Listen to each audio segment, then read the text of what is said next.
কি ব্যাপার, আপনি আজকেও এখানে খাড়ে আছেন? তুমি আজকেও কলেজে যাইতেছো? হ্যাঁ, তাতে কি সমস্যা?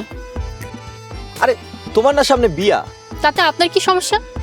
না, কোনো সমস্যা নেই, লেখাপড়া করতেছো, করবা করো, কোনো সমস্যা নেই। আরে বিয়ের পরেও চালায় যাবা। তা আপনারা আমি সেদিন কইলাম এখানে আর না খাড়ায় থাকতে।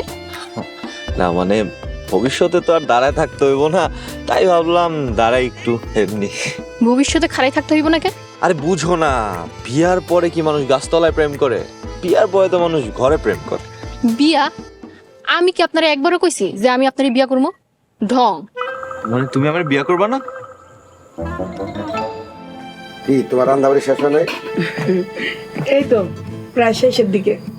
শোনো সময়ের মা, আশা করি এই সম্বন্ধটা ভালো হইব। বিয়ের করলে আর বেশি দিন বাকি নাই। তুমি তাড়াতাড়ি সবকিছু গোছগাছ করে নাও। আর আমি মধ্যবিত্ত হইতে পারি, আমার মেয়ের বিয়ে সবকিছু পরিপূর্ণ দেব। সবই ঠিক আছে সুমাইর বাপ, তারপরও মায়াটার তো একটু মতামত নেওয়া দরকার ছিল।